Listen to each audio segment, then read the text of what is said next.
station. This is Houston. Are you ready for the event? Station is ready for the event.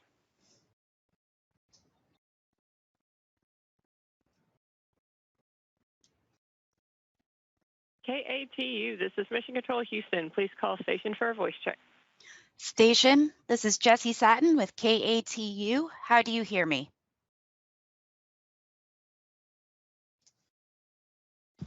We read you loud and clear, Jessie. Wonderful. Flight Engineer Don Pettit, thank you so much for joining us today in Portland, Oregon.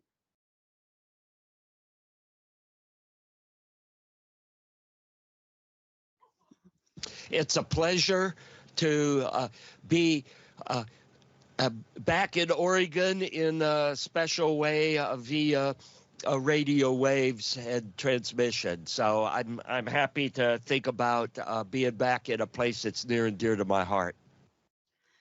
This is your 4th mission into space. What makes you want to keep going back? I think that's best said in the first line of a poem I wrote. Space is my mistress, and she beckons my return.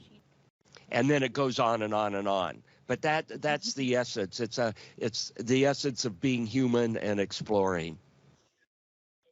And on this trip, you went up in a Russian Soyuz rocket. Can you talk a little bit about the international cooperation that goes into keeping the space station running?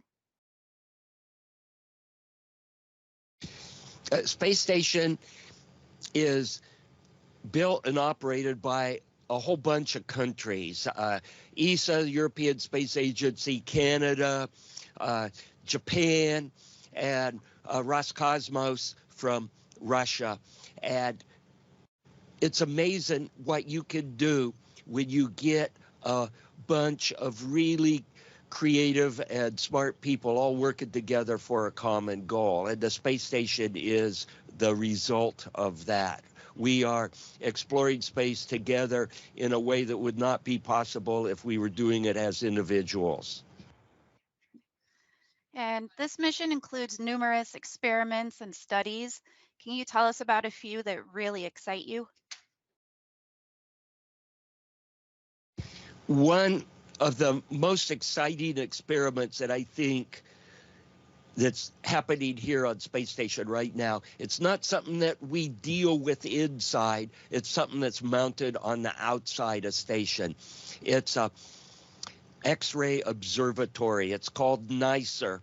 It's orchestrated by folks from Goddard Space Center, and it is looking at pulsars and the timing of pulsars.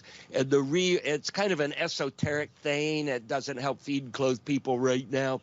But the neat thing that they're working on is these cosmic pulsars off into our galaxy have timing that could be used as how we use our GPS satellite system here for navigation, not only within our solar system, but outside of our solar system. So I think this is one of the most exciting concepts I've heard about in a long time, using these astronomical entities of pulsars as a cosmic GPS system for navigation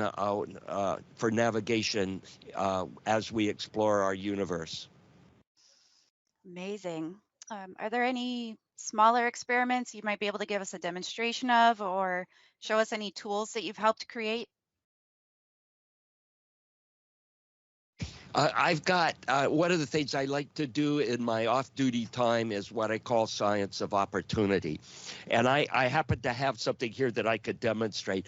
I have been working with ice, with the freezing front on ice. And I want to show you one of my ice crystals that I've been working with. It's right here. Oops. Look at that. Because of the calm delay and stuff, I guess my ice crystal melted. Oh, well. You can see, here's here's what some of the crystals look like under polarized light. So I'm freezing and thawing these crystals, and looking at the front between the different crystals. But I can show you something else here. I've got this long beaded chain, and these are the kinds of things that you see in pole lamps and things like that. Well, there's this effect dealing with inertia and momentum called the mold effect, and it requires gravity. And I brought some beaded chain here just to see what would happen with this mold effect. Can you duplicate it here in weightlessness, or is it something that requires gravity? And just messing around with these beaded chains, they seem to take on a mind of their own. And I've got a block of foam here. Let's see if I could do this. I'm going to rub it on my shirt, and that makes a small static charge. And let's see if I can. Oh, look at that. The chain is following the static charge. You'd never be able to do this on Earth because the static charges are small forces compared to gravity. So this is an example of some of the things that I could do in off-duty time here on space station. And again, I call this science of opportunity. It means that you're here in this wonderful orbiting laboratory. You've got off-duty time. You've got simple things available to you that you can use for physics demonstrations. Another thing that you've been doing from orbit is you're an accomplished photographer. You've captured many incredible images from orbit. Are you planning to continue your photography on this mission? And is there anything specific that you hope to capture? Yes, I have been continuing my photography. I did a little photography this morning during our off-duty time before work started, our workday started, and there's just all kinds of things that are amazing to see outside. One are cities at night on Earth, and they have changed since the last time I was on station, which was 12 years ago. 13 years ago. The quality of the lights, their intensity, their color has all changed, primarily switching to LED, different signature than the sodium vapor and the mercury vapor lights that were dominant in the 2012. So that's one observation. And then whatever happens to be there, comets, we had a comet called C 2023-A3. And this is a fairly bright comet that you could see before it approached the sun, and then after the sun, we weren't able to see it because it's our sunsets and sunrises are in the southern hemisphere. But anyway, there's all kinds of things to see and photograph when you're up here that you can't necessarily see and or photograph on Earth. All right, you brought me to my next question. You mentioned the comet. There's been some other incredible celestial events. We've been seeing the northern lights a lot. What is it like to view these types of phenomenon from space? And are there any studies that you're doing about them? Well, you could view all of these things from Earth, and we're 240 miles above the surface of Earth. So what changes is length scale and in terms of what you can see. If you look at aurora with your feet on the ground, maybe you've got an event horizon of about you have tens of kilometers. If you're in an airplane, maybe it's 100, 200 kilometers that you can see events going on, natural phenomenology. When you are on orbit, our horizon is like 4,000 kilometers. So you can see these things on a different length scale. It's the same phenomenon, but you just look at it on a different length scale. And because of that, you can see and observe behaviors and or patterns that you wouldn't be able to see on a smaller length scale. Many of the images that we see shared from the space station have Earth in the background in some way. Are there other views you're able to see from space station? Are you able to see the bands of our Milky Way, any of the other planets, the way that we do from Earth? Yes, you can point your camera in almost any direction you want, and you could make it so you see no space station structure and no Earth. You're just looking at space, or you can make your camera look at Earth or the horizons of Earth. Looking at Earth's horizon and our atmosphere on edge is truly a unique sight that you can't do from aerial photography or with your feet on the ground. And I tend to concentrate on the kinds of things you can see on the Earth limb. You can also point your camera more zenith, and you could look at Milky Way structures, although because of the orbital motion of space station, it's hard to get an exposure greater than 1 or 2 seconds without having the stars blurry because of the motion. So it does limit our imagery of deep space from space station. And do you have any advice for kids and adults here in the Northwest who are interested in broadening their exposure to space and science? Well, to get into space requires a rocket, and to continue to live and work in space requires a spacecraft that has all these machines that keep you alive. They give you food, they give you water, they give you breathing mixture. You have all of this stuff required to live and work in a space environment. And you need to understand how this stuff works. And that takes math and science and engineering. And so what I tell students, if they want to come and do my job, study these really cool subjects in school and at university, math, science, engineering.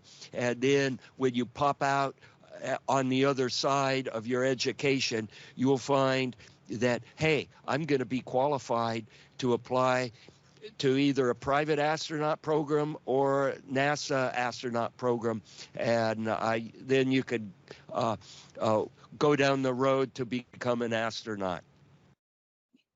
And earlier this month, a 13-year-old boy from here in the Portland, Oregon, accomplished a 5-year goal of his. He made contact with an astronaut, it was Sunita Williams, on the space station using a ham radio. How does it make you feel to know that there are kids and youth out here with that level of interest and drive to accomplish that type of goal? I think this is great to see people interested in some facet of science and technology, and ham radio is one example. And it may seem easy. It's like 10-4, good buddy, how's the space station going? It isn't that easy if you're a ham operator on the ground, because station is moving so fast. There are Doppler shifts, and it detunes the frequency that you can talk on. And so you, as a ham operator on Earth, have to compensate for the Doppler shift of space station, which means it's one direction when it's on the horizon coming towards you, 0 Doppler shift when it's straight overhead, and then a Doppler shift the opposite direction when it's moving away from you. And a ham operator on the ground has to understand all of this and compensate with their ham radio. So to have kids in school interested in ham radio, it's more than just keying a mic and saying 10-4, good buddy. You gotta understand a bit about a radio frequency and Doppler shift and all that jazz. So it's a good example of technology and engineering coupled with the reward of talking to an astronaut via the ham radio. And before I ask my final question, I was wondering if you could give us a demonstration of floating in space. Okay, well, here's my beaded chain, so it's obviously floating in space. And let me kind of step back here a little bit. And see if I could do some floating. This is our microgravity science glove box. And I see you can float and move around in space, kind of like Peter Pan flies around the room. But this is real because we've essentially nulled the local effect of gravity because of our orbital motion. All right, and now for my final question today.